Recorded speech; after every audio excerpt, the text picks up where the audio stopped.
इसके लिए कांग्रेस भी अपनी बची खुची ताकत लगा रही है। कृषि कानून को इनको वापस लेना पड़ा और उसी प्रकार का ये है जो अग्निपथ योजना है, जो जिसको एक भी नौजवान ने पूरे हिंदुस्तान भर में इसकी तारीफ नहीं की, सबने विरोध किया, पूरे हिंदुस्तान भर में विरोध किया। तो अग्निपथ योजना को भी वापस लेना ही लेना होगा। कांग्रेस के वरिष्ठ नेता पीएल पुनिया को ओवैसी की तरह ही पूरा भरोसा है कि सरकार को अग्निपथ योजना वापस लेनी पड़ेगी, लेकिन इनके सहयोगी और यूपीए सरकार में केंद्रीय मंत्री रह चुके सुबोध कांत सहाय की भाषा देखकर ऐसा नहीं लगता। मोदी जो मदारी के रूप में इस देश में आके और पूरी तरह से तानाशाही स्वरूप में आ गया है, मुझे तो लगता है कि हिटलर का सारा इतिहास इसने पार कर लिया।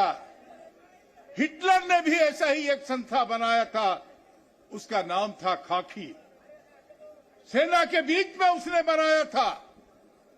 मोदी हिटलर की राह चलेगा तो हिटलर की मौत मरेगा, ये याद रख लो मोदी। प्रधानमंत्री नरेंद्र मोदी की मौत की कामना करने वाले सुबोध कांत सहाय की नाराजगी की वजह भी समझ लीजिए। सुबोध कांत सहाय पीएम मोदी से अग्निपथ योजना को लेकर नाराज नहीं हैं।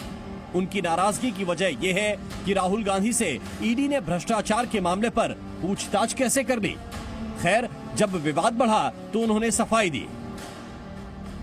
नरेंद्र मोदी से पूछिएगा, वो भी ये नारा लगाए होंगे, पूछिएगा जाके। ये नारा है कि जो हिटलर की चाल चलेगा वो हिटलर की मौत मरेगा। नरेंद्र मोदी कहां से आ गए? अब उनसे पूछिए कि क्या चाल चल रहे हैं वो।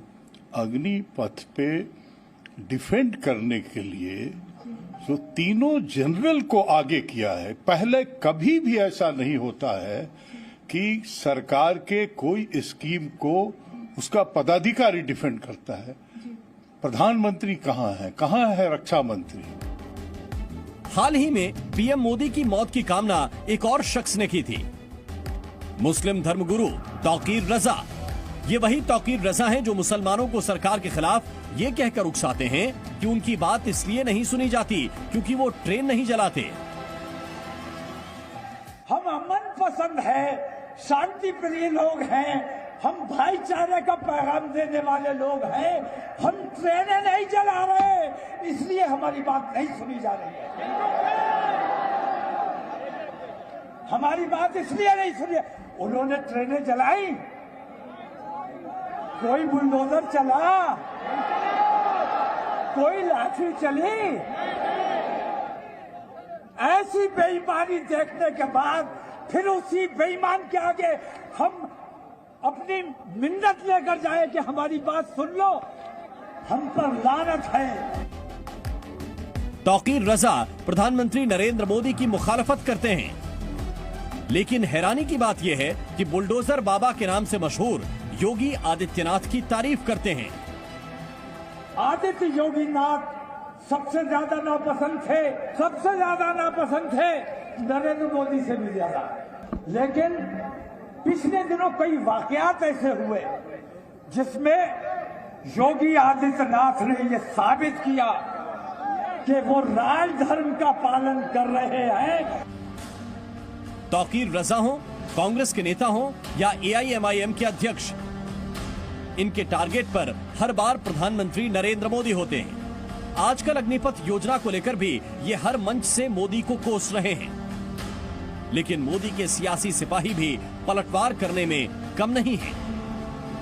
देश की तरक्की के रास्ते में, नौजवानों की तरक्की के रास्ते में हमेशा कॉन्स्पिरेसी का, क्रिमिनल कॉन्स्पिरेसी का कुआं खोदने की कुछ निस्वार्थी तत्वों द्वारा कोशिश की जाती रही है, लेकिन देश आगे बढ़ता रहा। जो हमारे देश के नौजवान हैं वह यह समझ गए हैं कि यह शुद्ध रूप से राजनीतिक दल उनको सेना में भर्ती होने के मार्ग में बाधा डालने के लिए साजिशें कर रहे हैं।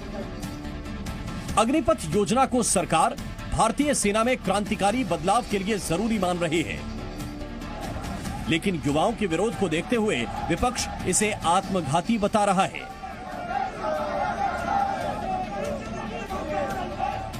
विपक्ष कह रहा है कि योजना वापस लेनी होगी और सेना ने साफ कर दिया है कि चाहे जो हो जाए, सेना भर्ती का पथ अब अग्निपथ ही है। सबसे ज्यादा खामियाजा अगर किसी को भुगतना पड़ा है तो वो है इंडियन रेलवेज। आज भी करीब 600 ट्रेनें रद्द की गई हैं। लगातार 4 दिनों से ट्रेनें रद्द की जा रही हैं और आज कुल 597 ट्रेनें रद्द करनी पड़ी। इनमें 208 मेल एक्सप्रेस लंबी दूरी की गाड़ियां हैं, जबकि 379 पैसेंजर ट्रेन हैं। पिछले 4 दिनों में 2000 ट्रेनें रद्द की जा चुकी हैं।